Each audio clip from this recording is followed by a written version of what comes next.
The next talk is by Mike McKubre. He's at SRI, and Frank Tanzella and Paolo Tripodi, who is from Italy. And Mike has been working in this field since it started in not 18. It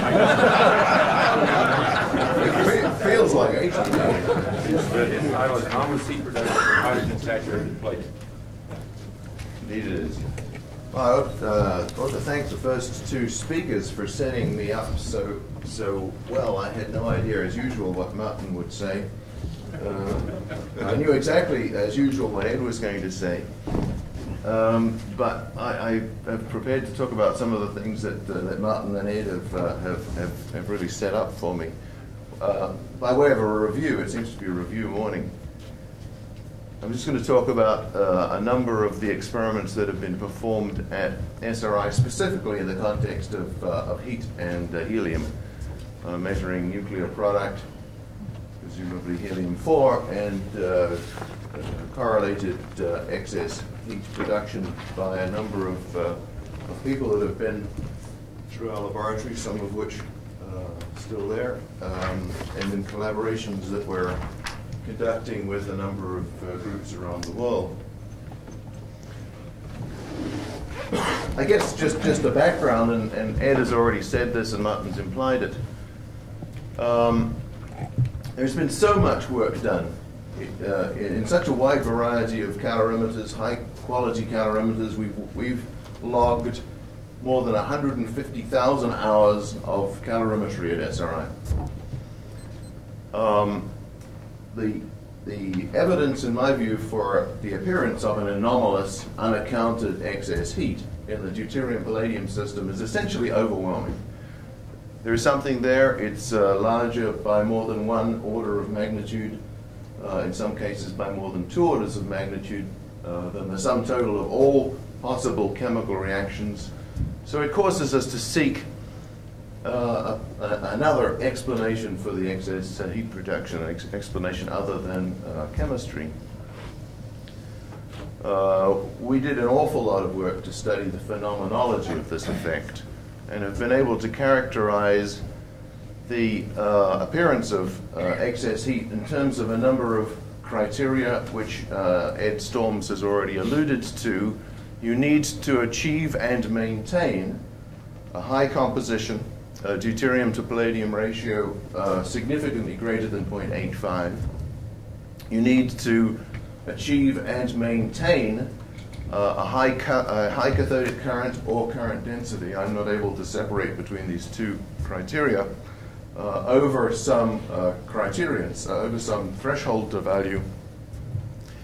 And in addition, I don't know what happened to my computer, but maybe the other end. This will probably work. The powers of Microsoft Word numbers things randomly, but the third criterion, labeled 1 here, I think you also need to maintain a flux of deuterons through the interface, that the phenomenon that we're studying is not an equilibrium phenomenon. It's a phenomenon that is stimulated by a departure from the steady state. We developed an equation which accounts empirically for these three somewhat conflicting criteria, so that we are able to explain, again, phenomenologically, the observations of excess heat, particularly for 1 millimeter cathodes that we did most of our work with.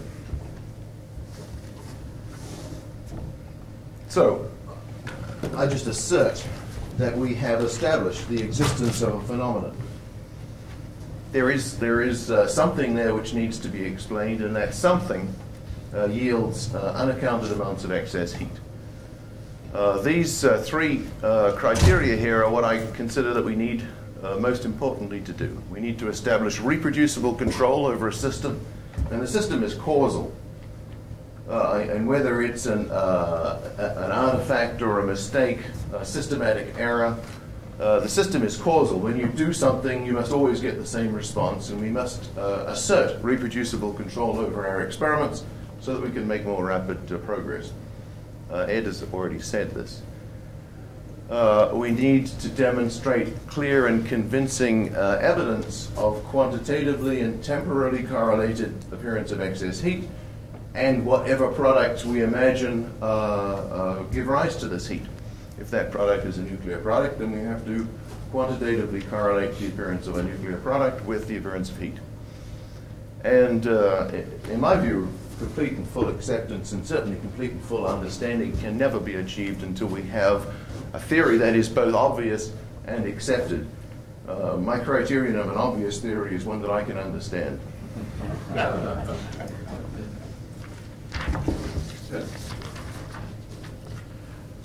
This symposium was organized by Mel Miles, and I should give him a plug. In my view, one of the landmark series of experiments performed in this field has been that represented in this series of papers and others, in which the quantitative observation of heat and helium was first recognized, first reported. And when history looks back on this field, the finger of credit will point to Fleischmann and Pons and to Mel Miles. This is a sterling effort that was probably little recognized when it first appeared, and it certainly stimulated us to pursue it. At one stage, working off this observation of Mel Miles's, Ben Bush, who's in the audience, in fact, and will speak today, came to our laboratory and built what I call a beautiful calorimeter. His system was rigorously metal sealed. I think Ben's going to talk about this today, so I'm not going to dwell on it. The object was really to replicate the Miles work of heat and helium. In fact, Ed Storms has already showed this result in slightly different context. I just want to make one point from the work that Ben did at SRI. If you measure the helium and the excess power, in fact, you have to normalize it by the current that you pass in this particular experiment. In no case was helium observed when excess heat was not observed. In 3 cases, excess heat was observed and we couldn't measure any helium in the gas samples. In 3 cases, excess heat was observed and helium was observed in gas samples taken contemporaneously. But if you draw a regression line through the 3 positive samples, the slope of that line is lower than the slope that you would predict for the generation of helium for a reaction which uses 24 or 23.8 MeV. Something like 76%, 3/4 of the helium that we would have expected to have seen appeared in the gas sample. So significant, you might ask yourself, okay, you've got heat and you're correlating it with helium. Why isn't there any helium here, and why is the helium here less than the helium that you would have predicted? We did some more experiments which really showed some light on this. I've said all this. We have to explain the missing helium or the helium hideout. A little bit later, by the way, this work is written up, unfortunately, in a place that you have very little access to unless you're willing to spend, I think it's $2,000 for the report. But this work was reported in our final reports to EPRI and published in 1998. But EPRI holds it sufficiently proprietary that you have to pay for it in order to gain access to it. At that point, we were also working with calorimeters somewhat more stimulated by Martin Fleischmann's ideas. That is, closed cell electrolysis of relatively large palladium wires in a rigorously metal sealed apparatus, which in fact Ben Bush helped us develop, design, and build. Closed cell operation, pressurized cell, mass flow calorimetry with actually, it's probably the best calorimetry we ever did. It's somewhat better than 0.4% accuracy with the usual online real-time data acquisition and control. We also had integrating neutron and X-ray monitors in this particular series of experiments.